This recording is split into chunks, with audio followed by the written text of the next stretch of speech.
अस्सलाम वालेकुम गाइस, क्या हाल चाल है आपका। उम्मीद करता हूँ आप सब खैरियत से होंगे, अपनी 14 अगस्त मना रहे होंगे। अब तो ख़त्म हो गई है और मैंने भी एक दिन का ब्रेक बीच में इसीलिए लिया था कि थोड़ा सा बंदा रिफ़्रेश हो जाए। आई होप आपको मेरी पिछली वीडियोस जो हैं वो सब क्लियर होंगी। उसमें से कोई क्वेश्चन हुआ तो लाजमी मुझे बताइएगा। एक चीज़ जो उसमें बताना भूल गया था, जो कैनेडियन वीज़ा की फ़ीस है वो $100 है और $85 आपकी बायोमेट्रिक की फ़ीस है। बायोमेट्रिक का टाइम पहले जो होता था वो होता था 30 मिनट्स के अंदर आपने अंदर उसके करना होता था रजिस्टर अपने आप को गैरेज के लिए। बट अब due to shortage of time कम स्लॉट्स अवेलेबल हैं, इन्होंने 60 डेज़ का कर दिया है। यानी कि अगर अब आपका वीज़ा फॉर एग्ज़ाम्पल आप यकम सितंबर से लगवाते हैं तो आपके पास अक्टूबर 31 तक टाइम होगा कि आप उसके अंदर अपनी स्लॉट जो है वो बुक करवा लें बायोमेट्रिक के लिए। खुदा न खासा अगर फिर भी नहीं होती तो उसके भी तरीक़ेकार हैं, वो इंशाल्लाह मैं आपको बता दूँगा।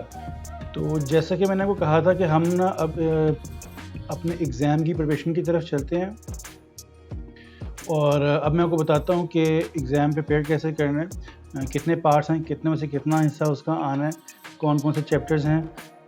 मेरे लिए तो सभी इंपॉर्टेंट है, क्योंकि देखिए कहीं से भी आपको एक ही नंबर, किसी से एक चैप्टर में से भी एक नंबर मिल जाए तो वो बड़ी गनीमत होती है।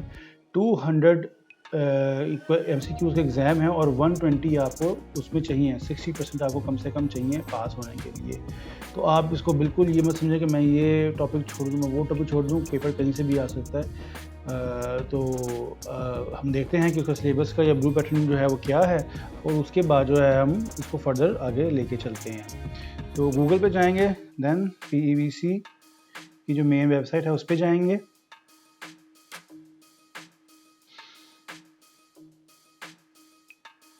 Pharmacist international graduates and enter. यहाँ पे आने के बाद हम लोग जाएंगे step number 2 pharmacist evaluation exam और यहाँ पे preparation for the exam.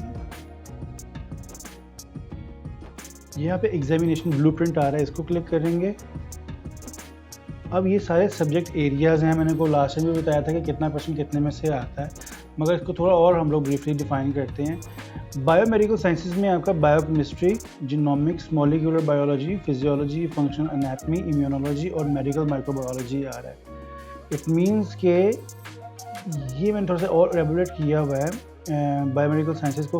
Biomedical sciences में आपके साथ ही है human anatomy, gastrointestinal system, nervous system, cardiovascular system, endocrine system, renal system, liver function and pathophysiology, respiratory system, urinary system, eye, ear, blood anaemia, biochemistry, nutrition, microbiology, cell and molecular biology, pharmacogenetics, immunology, immunisation, biotechnology and toxicology. 19 chapters है।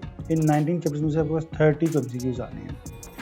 Similarly इस तरह अगर हम next part देखें इसका, तो pharmaceutical sciences है, इस पर 20% आने हैं आपके, यानी कि 50% का पेपर आना है, 50 MCQs आने हैं। Pharmacokinetics, rates and order of reaction, pharmacodynamics, basics of medicinal chemistry and pharmacology of autonomic nervous system. Medicinal chemistry है, pharmacology and histamine, serotonin, prostaglandin. उसके बाद cardiovascular, CNS, then comes hormones, respiratory drugs, musculoskeletal drugs, antimicrobial drugs, then comes the drug metabolism. Drug metabolism में से भी questions मेरे पास आए थे और जो इसमें था कि जी फेज़ 2 मेटाबॉलिज्म में क्या क्या होता है, कौन कौन से फेज़ 2 मेटाबॉलिज्म में जो है वो आपके रिएक्शंस आते हैं, for example acetylation, reduction, hydrolysis, oxidation, इस तरह के। उसके बाद biopharmaceutics, physical pharmacy, pharmaceutical excipients, compounding and reconstitution, pharmaceutical dosage forms, drug delivery systems, pharmaceutical analysis and all that. इसी तरह ही सोशल बिहेवियर एडमिनिस्ट्रेशन 20 क्वेश्चन इसमें से आने हैं आपके। ये एथिक्स है, रेगुलेशंस हैं, ये सारी हम इसको चीज़ों को देखेंगे।